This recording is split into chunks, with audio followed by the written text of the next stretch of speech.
I don't often cover politics, so I knew I recognized you. I just couldn't place the name. I'm Lisa. Yeah, I think we spoke once on the phone. Are you going to be commenting afterwards, or are you sending out a statement, or? Yeah, I've got it going on the broadcast to my network here and such, and so yeah, I'll be more in touch with you. Okay. Hi, how are you? I'm well. How are you? Good, really good. Nice to see you again. Good to see you. Nice. Thank you for the text this morning. No problem. It was awesome. How are you?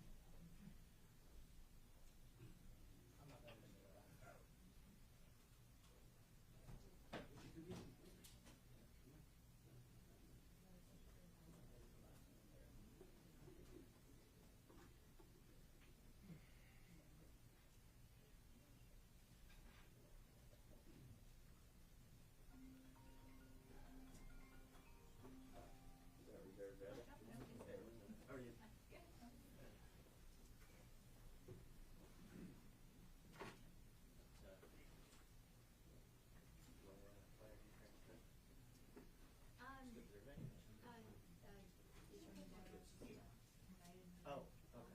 Gotcha. Okay. Gotcha. Okay.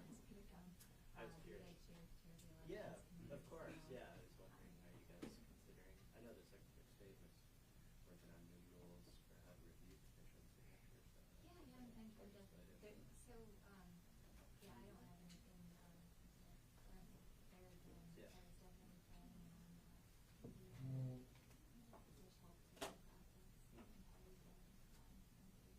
Gotcha.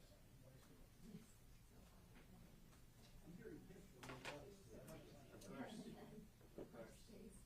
Yeah.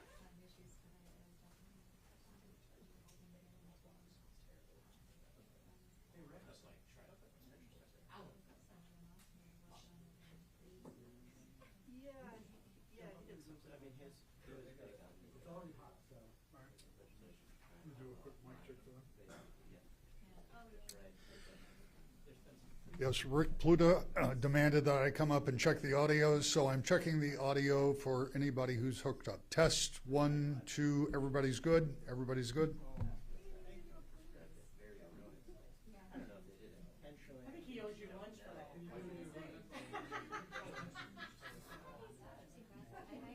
Sounds like a fair trade, yes.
Sure. Yeah. Yeah. Some of the candidates have certainly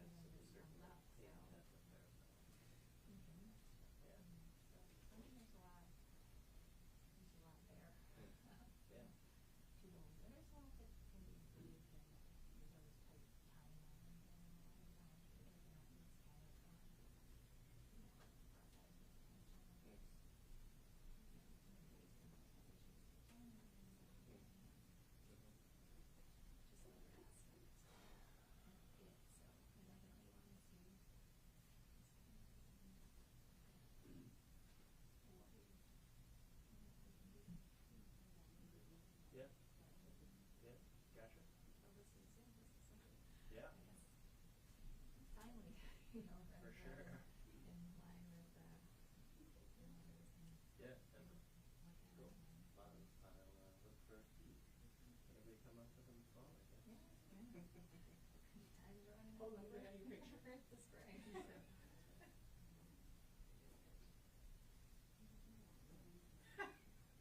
I didn't need to be in that. I didn't need to be in the picture.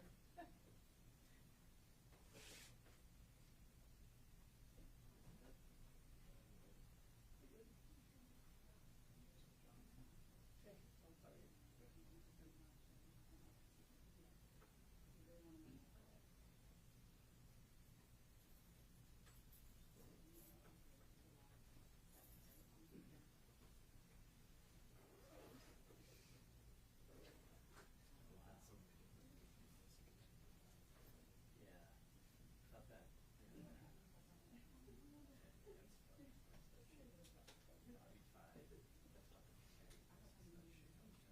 Making sure you're including one or another body entity. Yeah. She brought up this is just one of them, so there was a background on that.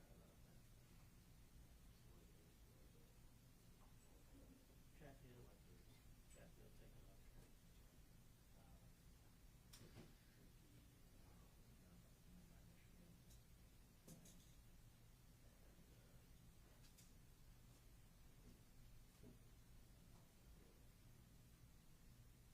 Yeah, I had asked her.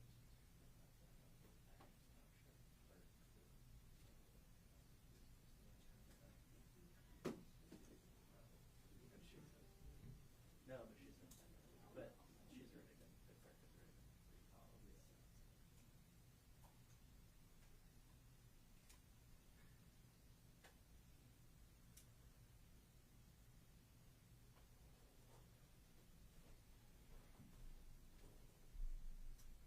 Donna, right? Yeah. Hey, Jonathan, it's Stan, reporter with Bridge. How are you? Oh, very good, thank you. Good. So you famously called this process a goat rodeo. Yeah, it kinda is. What do you make of the charges being up? Obviously, we'll hear more now. Oh, they told you what Yeah. to say. Okay. Will you be around afterwards? Oh, yeah. Okay. Good. Are you kidding me? Okay. Good. I'll catch up with you then. I'd love to see a good process that we don't have one. Sure. So. Thanks. So basically just stand somewhere because we're all gonna bond. Mhm. We might as well do it at one time.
Testing.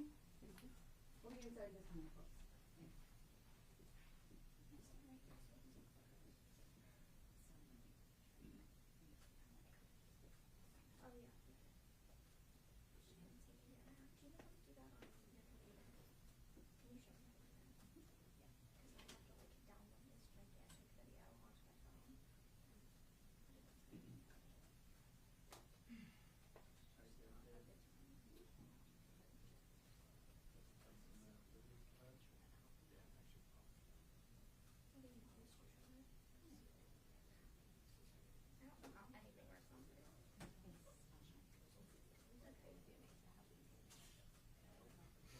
time, folks.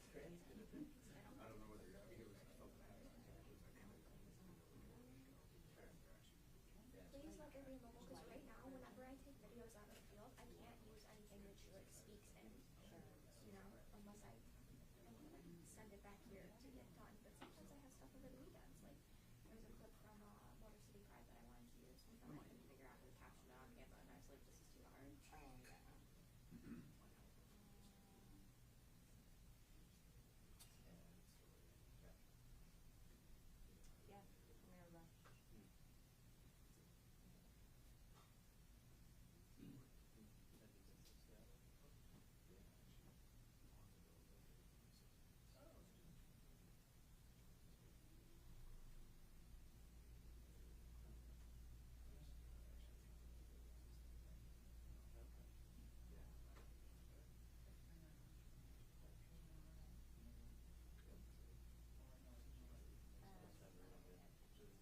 Well, then it's useless. Because I can edit the video, and that's not a problem. That I've gotten very good at. I know how to caption. No, it's free.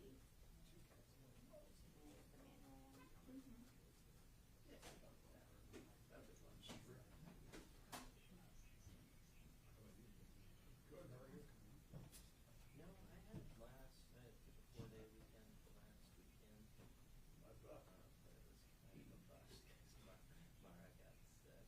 Yeah, it was just like, we were she was dehydrated.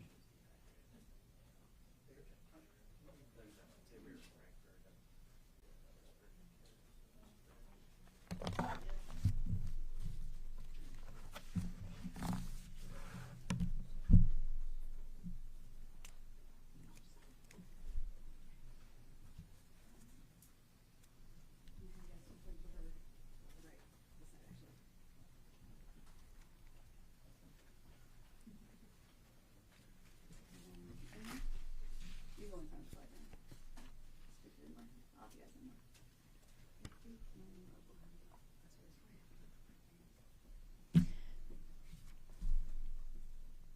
Alright, sorry, I'm actually gonna scooch Bryant over on the other side, scooch you guys in more.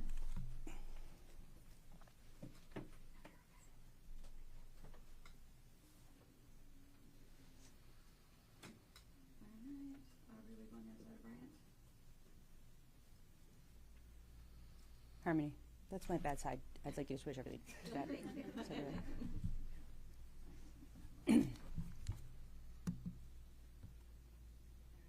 we good? It's just like a scooch in.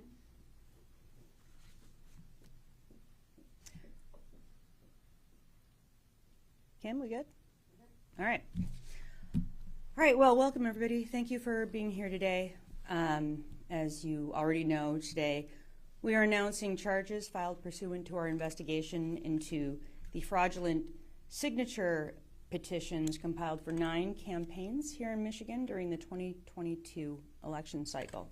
Now joined up here today by the department's Chief Deputy, Fadwa Hamoud, Criminal Bureau Chief Brian Oskowitz, our Assistant AG who is handling the case, Chris Kessel, and Aubrey Sargent, who's our Chief of our Investigations Division. In Michigan, candidates for state and federal office must submit a sufficient number of valid signatures of registered voters in the state or in the county or district to the Bureau of Elections and within the Michigan Department of State. Now, this measure requires candidates to demonstrate that they have a significant base of support, as evidenced by their ability to obtain the requisite number of voters who support their candidacy, and the grassroots support to collect the number of signatures, or the financial support to contract a business to do so for them. And this is no small undertaking, nor is it really meant to be. It often requires a good deal of money to pay field staff or a service provider to collect signatures, and just as importantly, to validate the authenticity of the collected signatures. In this way, Michigan limits the field of candidates for our elected offices to only those with demonstrated broad support and the capacity to win, and this is especially important for a statewide office, and in this case, the highest constitutional officer in the state of Michigan. During the 2022 election cycle, the bar was set at 15,000 valid signatures in order to qualify for the ballot for a statewide office. And that was a recent reduction from the previous threshold, which had been 30,000. And you might remember in the Chris Gravelin case from the 2018 election cycle, there was a challenge, and it was reduced from 30,000 to 15,000. Not everyone remembers that, but I do. So for the circuit and probate courts in Wayne and Oakland counties, the threshold is 4,000 signatures. So to this end, most campaigns will seek and contract with vendors, business entities that serve as experts on signature collection and validation to fulfill this essential function. And these business entities take on the work for large sums of money paid by campaigns because it's hard to do. It requires a large operation, an oversight, and a niche and specialized expertise is needed to assure that the signatures are valid and numerous enough to satisfy the ballot eligibility requirements. When those who operate these businesses pervert the process and commit outright fraud and forgery, and in doing so swindle their clients out of tens or even hundreds of thousands of dollars, these bad actors must be held accountable, and the criminal penalties should be significant. So what we're here to announce is that under arrest and arrested yesterday are Sean Wilmoth and Jamie Wilmoth Gooden, who were arrested yesterday. They will be arraigned before the 37th District Court today at 1 p.m. The third defendant, Willie Reed, has not yet been taken into custody, but the U.S. Marshals are out there looking for him. Strongly suggest to Mr. Reed that he turn himself in as quickly as possible. And I will say this, it will likely affect the conditions of his bond if he does not turn himself in. I assume with all the publicity on this, he knows at this point that he's a wanted man.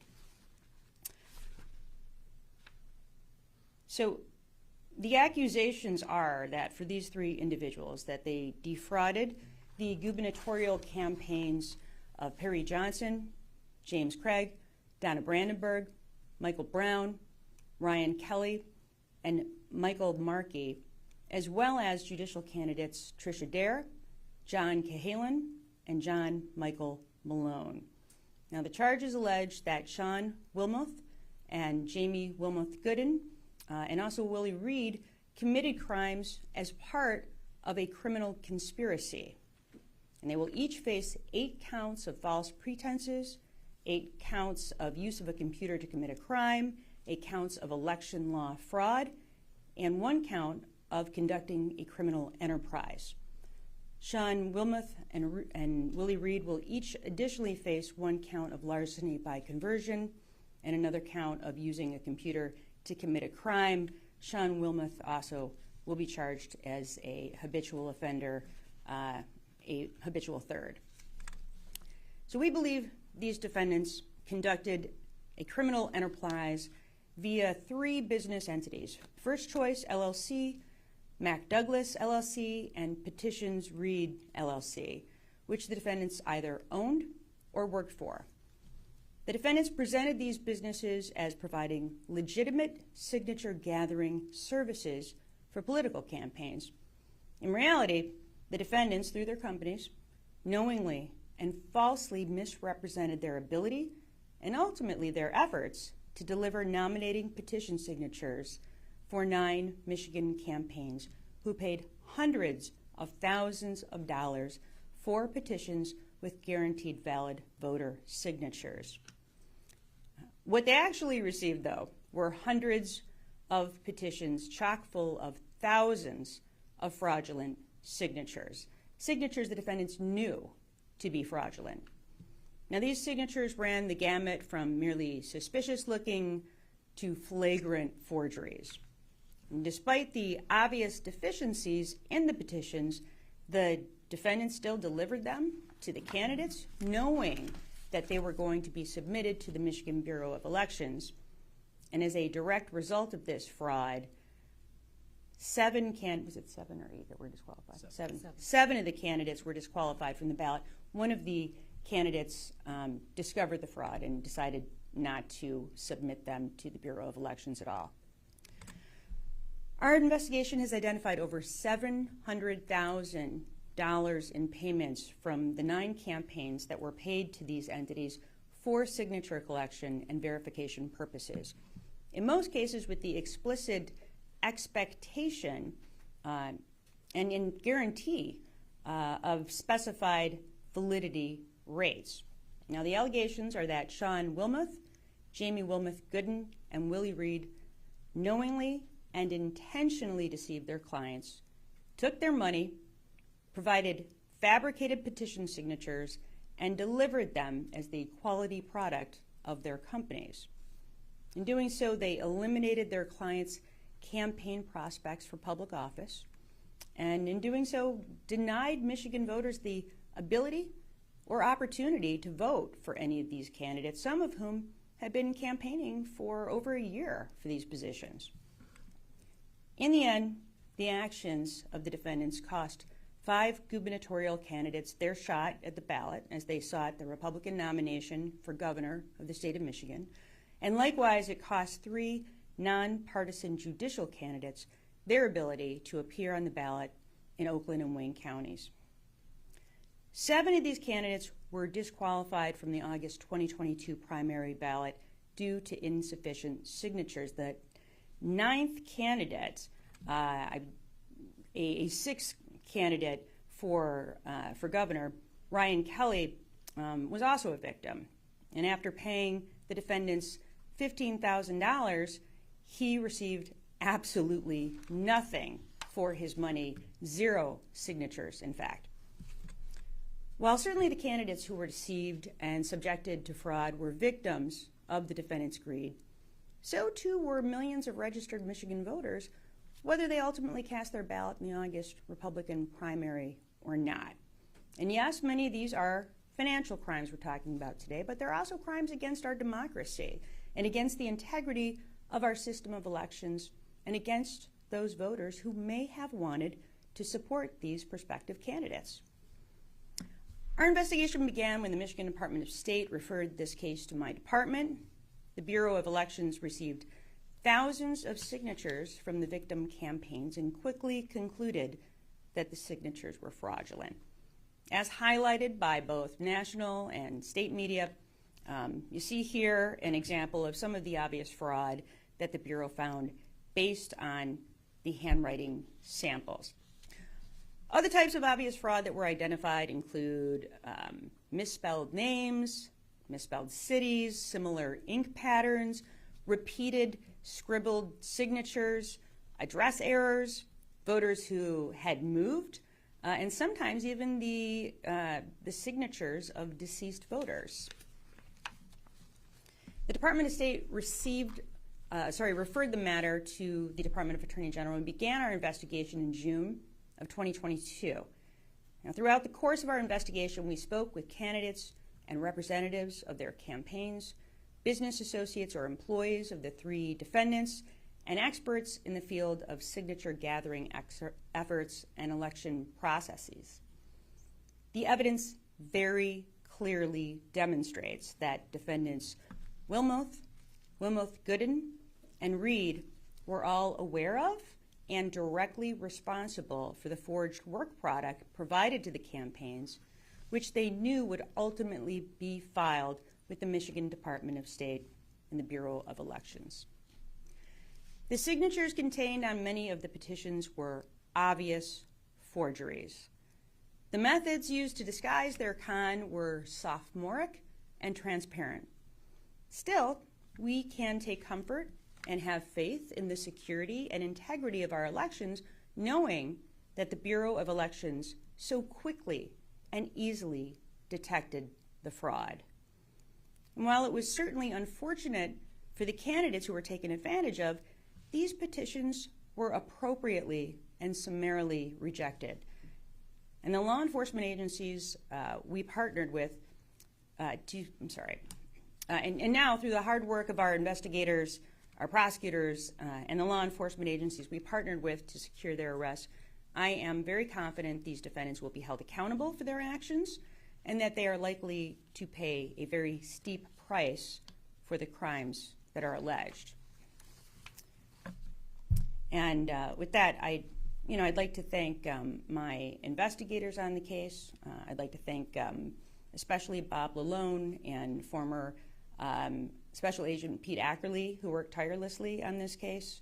I'd really like to thank Gallant Fish, who was our assigned assistant AG, can't be here today because he's on paternity leave, and also Chris Kessel, who will be our trial attorney on this. And I want to thank also the Warren Police Department, whose officers apprehended Sean Wilmoth and Jamie Wilmoth Gooden, and also like to thank the U.S. Marshals, who again are working expeditiously to locate Willie Reed. And when he is located, we will begin the process of extraditing him here to Michigan. We hope to have that happen in short order. Before I wrap this up, I'd really like to take a moment to caution prospective political candidates and their staff. Please, vet your vendors. Look into the people in campaigns you are trusting with the vital elements of your campaign and with the many thousands of dollars you and your donors have pledged and spent. While there are many legitimate businesses and consultants, there are also bad actors, criminals, and fraudsters in any and every arena where large sums of money are being quickly spent. Political campaigns, as public and regulated as they may be, are no exception, and the charges we are discussing here today should be a clear warning sign to all who seek these services, either as a candidate, as a consultant, or a proponent of a ballot proposal. You must take the necessary time and effort to do your due diligence and research these firms and speak to candidates or consultants that they've previously worked for. And I very much believe had the victims in these cases or their campaigns properly vetted these vendors, they likely never would have hired these defendants or their firms in the first place. So know who you are trusting with your money, your reputation, and with your political future. Further, I believe that Michigan should view this as a cautionary tale as to why we need better and stronger laws on the books as it pertains to signature collection for candidates or for ballot proposals. Now, other states require petition signature gatherers to be registered voters in that state. Some preclude people with previous convictions from acting as canvassers, certainly if they've been convicted of an offense that involves fraud or forgery or election law violations. We might also want to consider requiring canvassers to be registered with the state or that signature collection firms be licensed and bonded. There are things that we can do. Now, I've had the opportunity to discuss these generalized concerns with the Secretary of State, Jocelyn Menson, with Senator Jeremy Moss, chair of the Elections and Ethics Committee in the Senate, as well as with Representatives Aaron Burns and Penelope Cerniglu, who chair these committees in the House. And I can tell you that each of these officials is open to and very interested in legislation which would help protect our state from illegal activities like those that are alleged in this case. We should be making every effort to learn from this investigation in order to ensure this never happens again, or at least to make it much more difficult for bad actors to operate in our state. A free and fair election is predicated on everyone involved knowing the rules,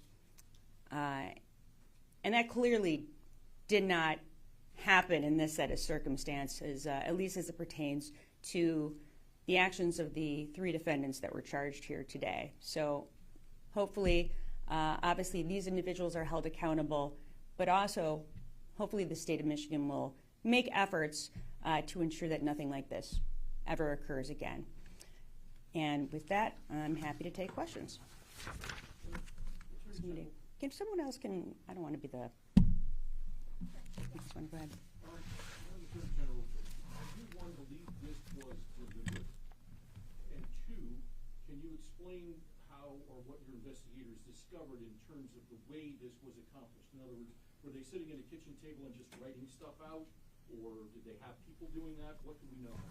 Well, when you say whether or not it's deliberate, I will say this. It's not just that when it came to the final product, we believe that these defendants absolutely knew that they were submitting forgeries to these campaigns, but we believe that they should have known when they took these clients on in the first place that what they were vowing to do, what they had contracted for, was a virtual impossibility. And let me say it from this perspective. Here you have 5 candidates for the office of governor. A prospective signator, somebody who wants to sign those petitions, can only sign 1.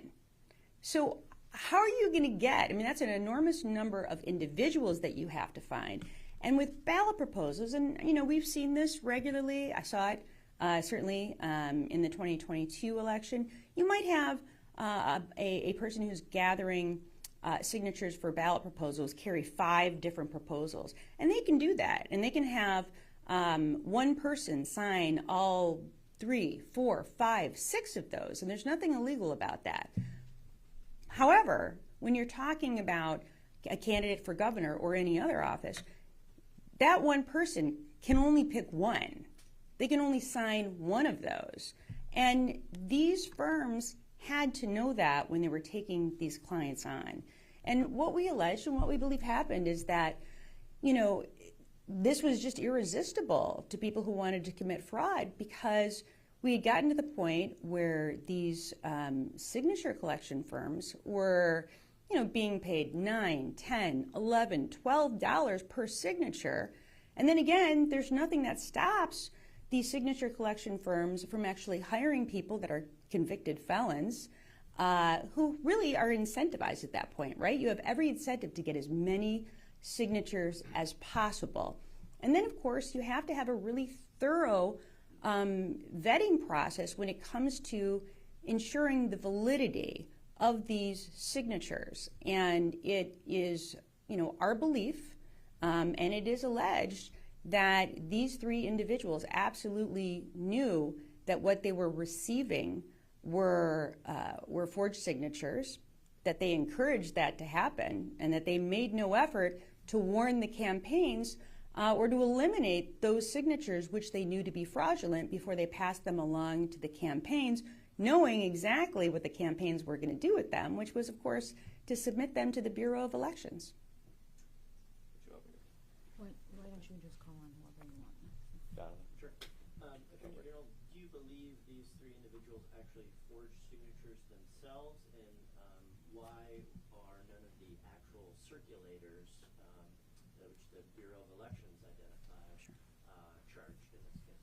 Well, we're not ruling that out, and the investigation is ongoing. These are the 3 principal actors, right? These are the folks that got paid the big bucks. These are the ones that orchestrated everything.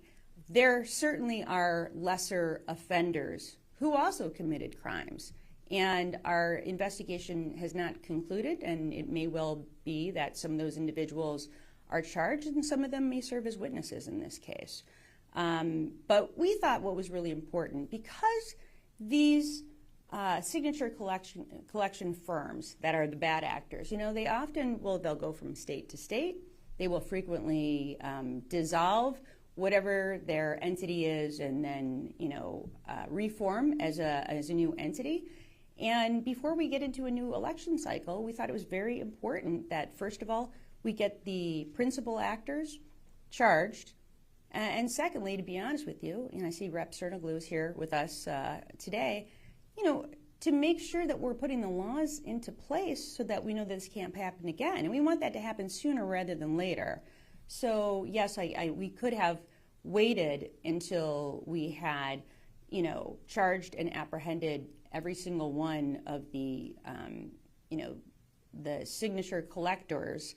But we thought it was most important that we conclude the investigation as it pertained to the worst actors, who, but for them, none of this would have occurred. Rick?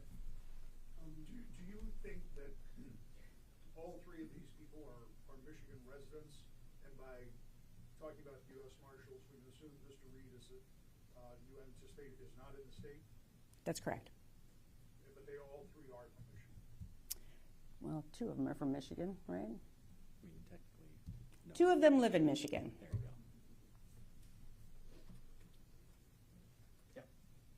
We were told that the Attorney General's office or the Secretary of State knew that there were problems with the signatures since March, and personally, I didn't find out about it until May 23. I'm concerned that there wasn't advance notice, not just for the candidates, because we could have collected different signatures if the Secretary of State's office had acted quicker, because it's a threat to national security. And I'd like to know in the future, will there be any notifications so that it wasn't just against the candidates, it was against all the Michigan voters for not finding out about this soon enough. And I was pretty much ambushed because even the rule of law wasn't followed. There was no charges or anything, and I'd like to know how that's going to be handled in the future so that there's no more people that are victimized by this type of thing. Well, I honestly think that would have to be a question for the Michigan Department of State and the Bureau of Elections. We don't even get this until it's referred to our office as a criminal investigation. So we received it in June of 2022. So any of those questions would have to be directed at MDOS or at BOE. Beth? Did you also review some of the signatures for the petitions that were submitted? I know some of the groups that didn't end up submitting their petitions said that they had used the same group to collect signatures. Why weren't those considered in this investigation? I'm sorry, Beth. I don't think I'm completely understanding your question. Could you rephrase it maybe? Yeah, so there were a couple of proposals related to like voting rights and I can't remember the other one, but they said they had also used the same signature collector for theirs. They had received fraudulent signatures from them.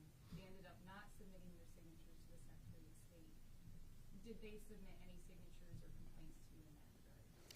We didn't receive any complaints, but let me say this. We believe that the evidence will show that there were ample opportunities in terms of other campaigns, knowing that these particular defendants and their companies were submitting signatures that, to, I guess, quote one witness, were garbage. What happened is that some of the candidates and their campaign committees just decided not to use them at all and did not submit them because they knew there was an issue with them. I would say that there were probably some, and this is my speculation, but you can confirm this by talking to the candidates and their committees. I think that some candidates were sort of under the gun in that they didn't have much time and they just had to get these submitted as quickly as possible and perhaps didn't take the time, maybe they didn't have the time to properly vet them, to ensure that there were no issues, no forgeries, no suspicious signatures, and others didn't have that time and just took these defendants at their word. And again, the guarantee that was made was that 70% of these are going to be accurate. And I think the contracts will be a part of the evidence in this case. But you take a vendor at their word that 70% of those are going to be accurate. And that seemingly is what some of these candidates did. But others did take the time to review, and I think the evidence is going to show that there was, in fact, one judicial candidate that just did not submit their signatures at all and just decided, well, I guess I'm not going to be on the ballot because it was so clear that there were some forgeries. Yes. Sorry, all the way back here. Myers, CBS News Detroit. I'm curious if there is any sort of financial restitution. Are these candidates going to get any of this money back, or is it off with the wind? So in every single case where we have victims who suffer financially and suffer financial losses, we always ask for restitution to be part of any sentence. And we will do so again here in the event that we receive convictions. Two questions tied together. If the candidates had vetted these particular companies in advance, what would they have found? And also, what did these people spend the money on after they got it? Well, firstly, I can't answer as to how the defendants spent their, what I would call, ill-gotten gains. But I will say that, yes, it is our belief that the way that some of these campaigns reviewed the signatures and saw that there were obvious forgeries, that had all the campaigns had the opportunity to do that, they probably would have seen the same thing. I can't speak for whoever was working on those campaigns and whoever was conducting that review. All I can say is that it was apparently obvious to the BOE and obvious to our department when we looked at these signatures that there were many, many forgeries involved. May I just follow up? Then what would the candidates have seen had they properly vetted? In other words, were there criminal convictions? Had they had problems? I see what you're in other saying. states? I think that just Googling some of these individuals, you would have seen things pop up from other states. One individual is charged as a habitual offender for election law violations in another state.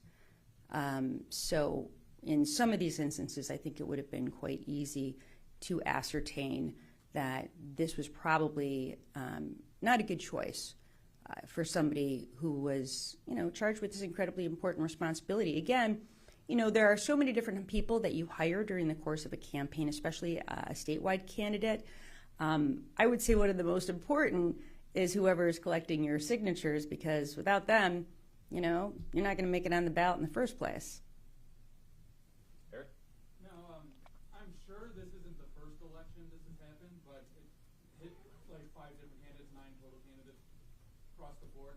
Is there a reason why now it's more recognized, or is hit so hard? Is the BOE doing a different sort of process to find these, or was it just that we had so many candidates they got desperate? Honestly, I have my my suspicions. This is speculation, but I will go ahead and speculate anyway. We had a lot of candidates running for office, especially when you look at the number of individuals that were running for governor on the Republican side. And in all honestly, the number of people who had never run for office before. And there are some lessons learned, I think, by folks once they've run for office a couple times or even once, and you learn things that you really need to be careful about or concerns. And I think, honestly, just a lot of these candidates got taken because they were political neophytes and they had never done this before. And I think some of them probably relied on consultants they had hired who may have failed them. And others perhaps were just in a real rush to get these signatures in so that they could appear on the ballot. But I think that part of the reason that you're seeing so much fraud is because you had so many candidates that were running in the first place. And again, so many candidates that didn't have the experience to know differently. And I think perhaps cause and effect, maybe that's one of the reasons why it got so expensive per signature. I had never seen, signatures that, were so expensive. And so I think it incentivizes the fraud because there's a lot of money to be made when you are charging that much money per signature. So I think it was sort of the perfect storm for all of this to occur.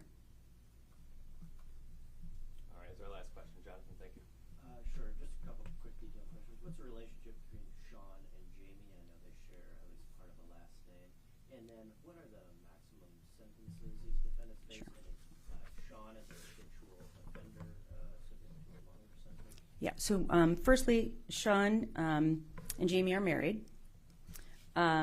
Secondly, yes, anytime you have a habitual offender, the amount of time that you can do is increased as a result of that. In terms of the specific offenses and what the penalties are, let me review them.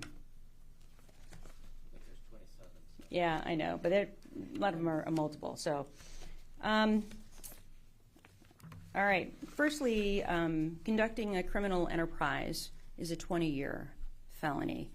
False pretenses, 100,000 or more, is a 20-year felony. False pretenses between 50 to 100,000 is a 15-year felony. False pretenses between $20 to $50,000 also a 15-year felony. Let's see.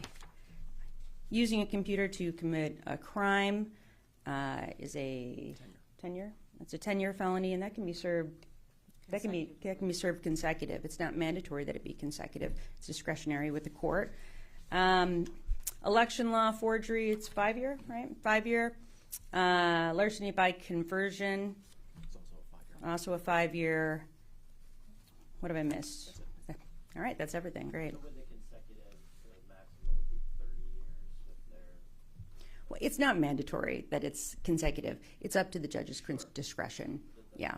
Yeah, but each count can be consecutive to the other counts that run concurrently. I just have one last short, detailed question. You mentioned earlier 2 of the defendants are Michigan residents. I just wanted to confirm that that is Jimmy Wilmoth Gooden and Sean Wilmoth. Correct. And Mr. Reed is not a Michigan resident. That's my understanding. Great, Thank you. Yeah. Okay. Thanks so much, everybody.